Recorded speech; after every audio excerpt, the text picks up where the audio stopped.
ಆಯ್ತು, ನಾವು ಕುಟುಂಬ ಸಮೇತ ಖಾಸಗಿಯಾಗಿ ಆಸ್ಟ್ರೇಲಿಯಾಕ್ಕೆ ಪ್ರವಾಸಕ್ಕೆ ಹೋಗ್ತಾ ಇದೀವಿ ಅಷ್ಟೇ. ಇಲ್ಲ, ಅದು ಗೊತ್ತಿಲ್ಲ. ನಾನು ನಮ್ಮ ಕುಟುಂಬ ಹೋಗ್ತಾ ಇದ್ದೀವಿ, ಅದು ಗೊತ್ತಿಲ್ಲ.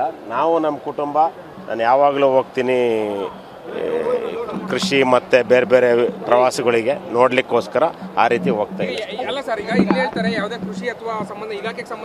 ಇಲಾಖೆದಲ್ಲ, ನಮ್ಮ ಖಾಸಗಿ ಪ್ರವಾಸ ಇದೆ. ಬಜೆಟ್ ಸಂದರ್ಭದಲ್ಲಿ ಇಷ್ಟು 20ಕ್ಕೂ ಹೆಚ್ಚು ಜನ ಶಾಸಕರು ಒಂದೇ ದೇಶಗಳಿಗೆ ಹೋಗ್ತಾ ಇದ್ದಾರೆ. ಇದು ಮೊದಲೇ ಫಿಕ್ಸ್ ಆಗಿದ್ದಿಲ್ಲ, ಇವಾಗ ಹೋಗ್ತಾರೆ? ಇಲ್ಲಪ್ಪ, ನಾವು ಬೆಳಗಾವಿ ಅಧಿವೇಶನದಲ್ಲೇ ಒಂದು ಪ್ರವಾಸ ಹೋಗ್ಬೇಕು ಅಂತ ಅಂದ್ಕೊಂಡಿದ್ವಿ. ಯಾರ್ಯಾರಿಗೆ ಇಷ್ಟ ಅವ್ರವ್ರು ಬಂದಿದ್ದಾರೆ. ಇದೇನು ಹೊಸ್ತೇನಲ್ಲ, ನಾವು ಯಾವಾಗಲೂ ಹೋಗ್ತಾ ಇರ್ತೀವಿ. ಇದು ಈ ಸಲ ಈ ಥರ ಹೊಸ್ತಾಗಿ ಸುದ್ದಿ ಆಗಿದೆ ಅಷ್ಟೇ. ನಾವು ಕುಟುಂಬ ಸಮೇತ ಯಾವಾಗಲೂ ವರ್ಷಕ್ಕೊಂದ್ಸಲಿ ಹೋಗ್ತಾನೆ ಇರ್ತೀವಿ. ನನಗೇನಿದೇನು ಹೊಸ್ತೇನಲ್ಲ. ಇಲ್ಲ, ನನಗೆ ಇದು ನಮ್ಮ ಖಾಸಗಿ ಪ್ರವಾಸ, ಅದಕ್ಕೆ ನನಗೇನು ಸಂಬಂಧ ಇಲ್ಲ. ಎಲ್ಲಿಗೆ ಹೋಗ್ತೀವಿ, ಯಾಕೆ ಹೋಗ್ತೀವಿ? ಪ್ರತಿನಿತ್ಯ ನೀವು ತೋರಿಸಿಬಿಟ್ಟಿರಿ ಎಲ್ಲ ಎಲ್ಲಿಗೆ ಹೋಗುತ್ತೋ ಯಾಕೆ ಹೋಗುತ್ತೋ ಅಲ್ಲ. ನೀವೆಲ್ಲ ಮಾಧ್ಯಮ ಗೆಳೆಯರು ಎಲ್ಲರೂ ತೋರಿಸಿಬಿಟ್ಟಿರಿ ಅಲ್ಲಿ. ನಾವು ಹೊರಟಿರೋದು ಆಸ್ಟ್ರೇಲಿಯಾ ಆ್ಯಂಡ್ ನ್ಯೂಜಿಲ್ಯಾಂಡ್, ಎರಡು ಕಂಟ್ರಿಗೆ ಹೊಂಟಿವಿ, ದೇಶಗಳು.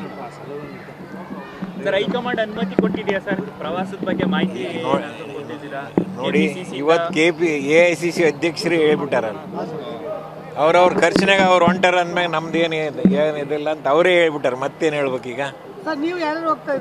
ನಾನು, ವಸಂತ್ ಕುಮಾರು, ನಮ್ಮ ಶರಣೇಗೌಡರು ಮತ್ತು ದದ್ದಲ್ ಬಾಸನಗೌಡ, 4 ಜನ ನಮ್ಮ Raichur district. Australia and New Zealand ಅಂತ ಹೇಳಿದ್ವಿ. ಅರೆ, ನಾವು ಸ್ವಂತ ಖರ್ಚಲ್ಲಿದ್ದು ಓದ್ತೀವಿ, ದೇಶಗಳು ನೋಡ್ಕೊಂಡು ಸುತ್ತಾಡ್ಕೊಂಬರಕ್ಕೆ ಹೊಂಟೀವಿ. ನಾವು 3-4 ತಿಂಗಳ ಹಿಂದೆನೇ ಮಾಡಿತ್ತಿದ್ದು.